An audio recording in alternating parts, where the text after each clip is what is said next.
Welcome to the Centre for Legal Leadership and to Financial CrimeCast. I'm Sam Tate, Head of White Collar Crime and Compliance at the law firm RPC. And in this series, we will have the pleasure of speaking with leaders in the field of financial crime, compliance and ethics to discuss their experiences, what they've learned along the way, and what financial crime issues they see on the horizon. In this episode, I'm joined by Robert Skillington-Smith, Director of Ethics and Compliance at IHG Hotels Resorts, one of the largest multinational hospitality companies and a constituent of the FTSE 100 index. Rob, delighted that you've agreed to join a CLL Financial CrimeCast, and very good to see you again. Thanks for having me, Sam. So we've got 4 questions. And I'm keen to start by understanding your career journey. So what's got you to where you are today? Yeah, thanks, Sam. I think it's fair to say there's very little design in my career journey, and there probably still isn't much design as we speak. Law was never necessarily a plan for me. I did my undergraduate degree in non-law subjects, and I left university, I suppose, with a fairly open mind as to what I wanted to do. I wasn't sure I wanted to go into law, but kind of becoming more aware of the training contract route within the UK. That looked like a good option for me because I sort of wanted to continue my studies, but also get a flavour for business. So I was fortunate to get a training contract with a corporate law firm. But even by that point, even starting my training contract, I didn't have a clear idea as to what type of corporate lawyer I necessarily wanted to be.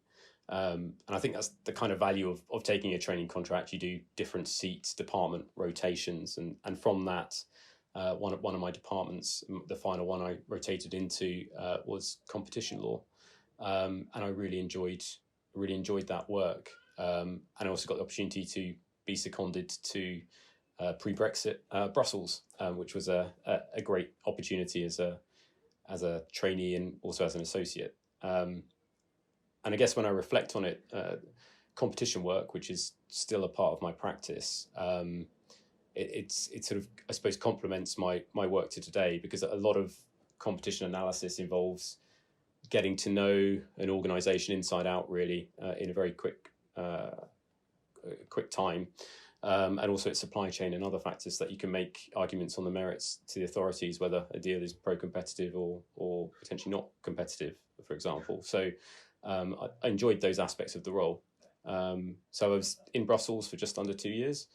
And I suppose this is where the sort of opportunity came knocking. It was a rainy day in January in Brussels, and I got a phone call for an opportunity to go and work in Australia with another corporate law firm. So I said yes, and continued working as a competition lawyer in Australia for a little bit. And this is probably where fortune came across my path. There was a partner within that practice who was quite a strong mentor to me at the time, and still is. And she had a strong anti-bribery practice, and that's really where I got my first flavour for anti-bribery and compliance work with sort of mainly large extractive organisations, which I really enjoyed. And I enjoyed it so much. Around about that time in my life, I was due to get married, so it sort of changed our honeymoon plans slightly. Took a period of leave from the organisation I was working for, and we spent some time in Cambodia volunteering with Transparency International, who I know, Sam, you're very familiar with as well.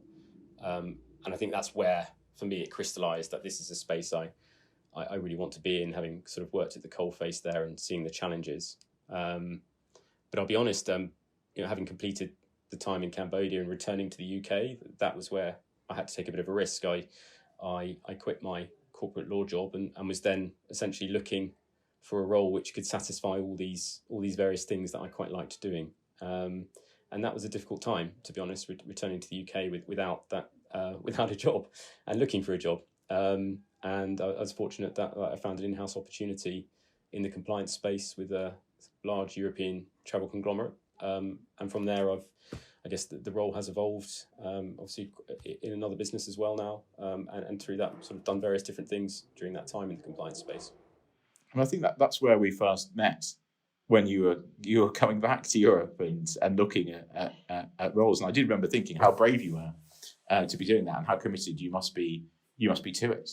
I think thinking about that, because nobody I've met so far has done an LLM in financial crime studies and then gone on to work in financial crime or ethics. Everybody's, or at least all the senior leaders, seem to have come from various routes. So it might be that there's been company secretaries, or they've worked in the charity sector. Perhaps there is an academic way through, but when we started off doing this, there wasn't a really obvious route. I still think it's quite a niche, and it's quite hard to get into. But I wondered what advice you might give to your younger self. So looking back on your career, if there are perhaps 3 things you might advise your younger self to do starting out on this career in financial crime and ethics and compliance. Yeah, sure. And I suppose the first piece of advice to give myself kind of reflects the journey I've taken, for want of a better word, which, without wanting to come across as too glib, it would be to hold your career relatively lightly.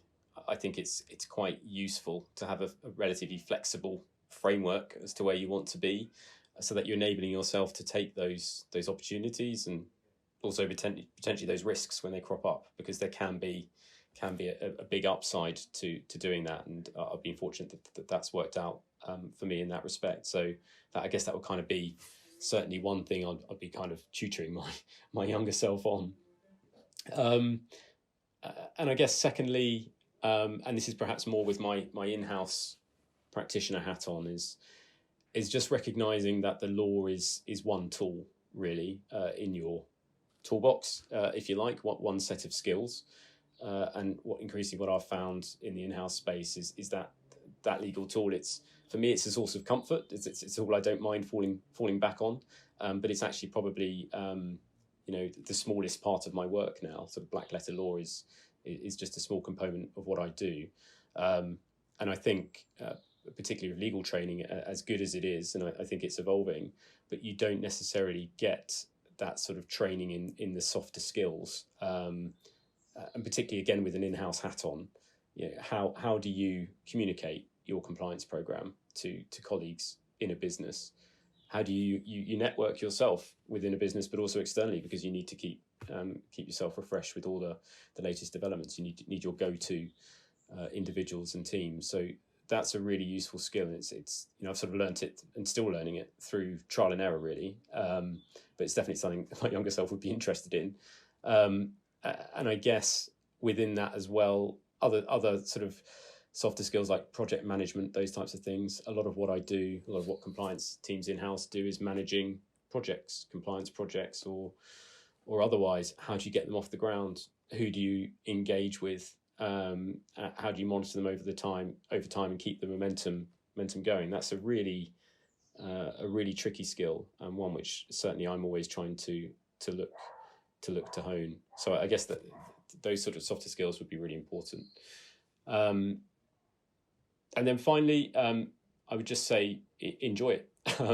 It's quite easy particularly as a junior corporate lawyer, I suppose, to get lost in the weeds, in the detail, in the busyness of it all. It's quite important, I think, to step back and remember. Certainly I like to think how fortunate I am to have had the education and the training and the ability to practice law and actually do work that I enjoy.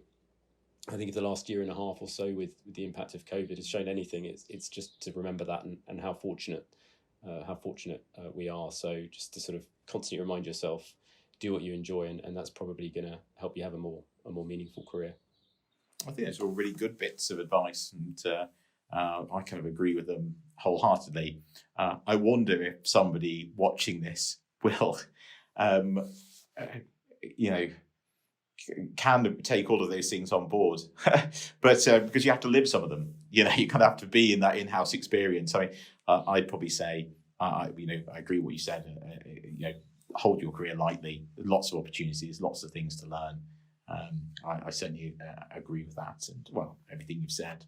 If we move on now to what you see as the challenges in financial crime, there's a lot going on, particularly in the hospitality sector, and I wondered what you saw as the three main challenges at the moment.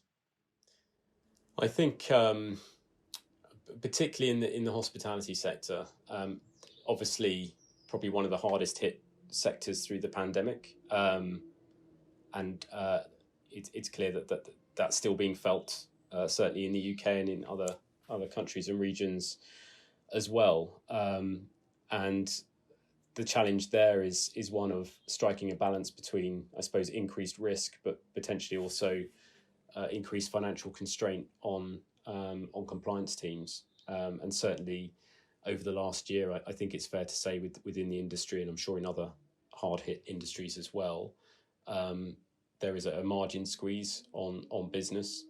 There is a need sometimes, or a desire by employees to push the boundaries a little bit because their jobs might be at stake. And with that can come the risk of sort of cutting corners with compliance programs. So actually, the monitoring we have to do as a team has to increase, but that's coming at a time when potentially the budget we have available, also the personnel we have available, may not be there.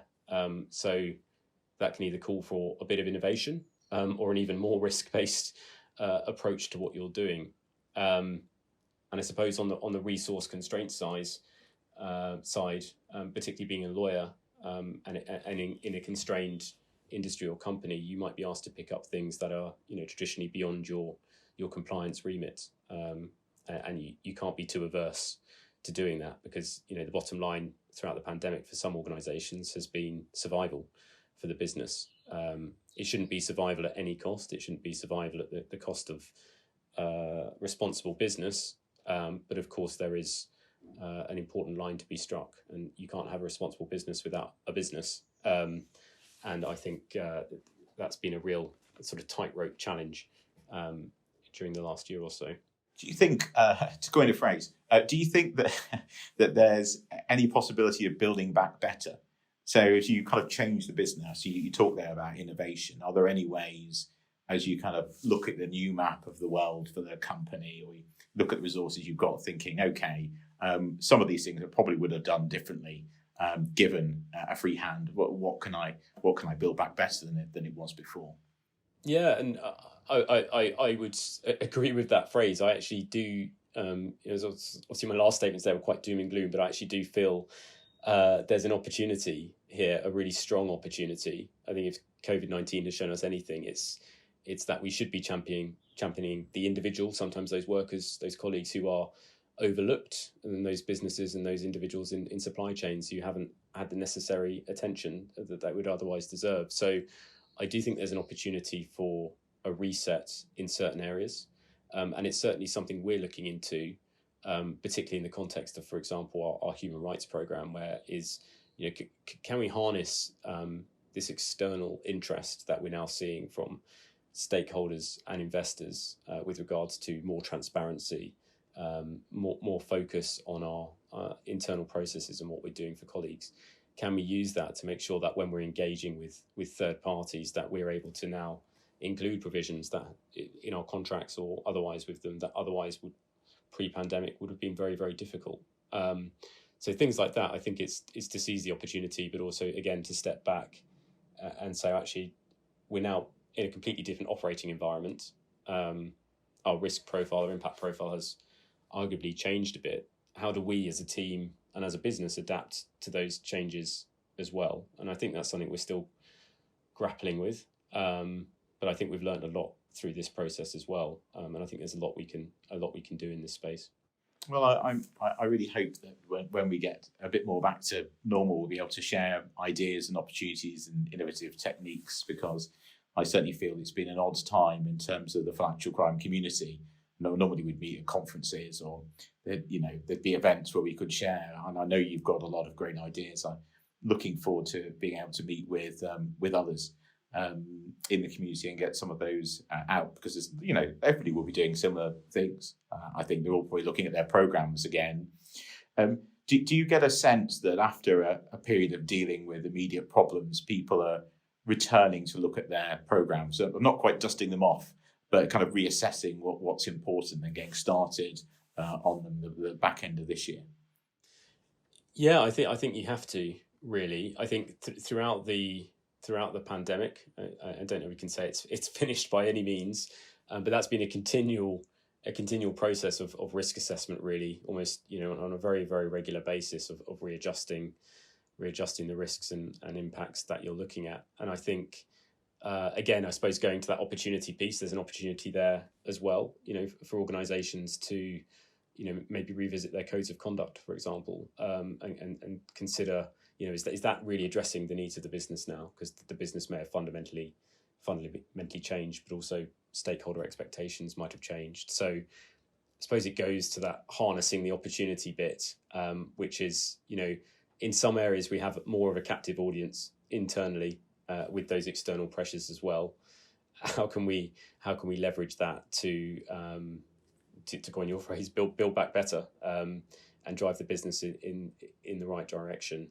So I think I would certainly advise compliance teams and practitioners to be thinking about those issues, because of course during the pandemic and now it's still very easy to get caught up in the detail of to some extent firefighting, but it's important to have that bigger picture. There's still firefighting going on kind of around the place.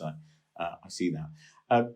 We touched on this a bit, but I wondered if there were any other challenges that you see kind of on the horizon, maybe over the next 10 years for financial crime. What do you see as being the biggest challenges that we've got? I would say, and again, I sort of approach this from a sort of broader ethics and compliance space, and I sort of view the challenges going hand in hand with the risk, I suppose, the opportunity, and the challenge is almost investors, external stakeholders, shareholders have laid down the gauntlet in some respects with respect to their expectations, particularly in the ESG space. But we're seeing that trickle down to compliance teams as well, who are quite well placed to address some of those environmental, social governance issues that shareholders are demanding.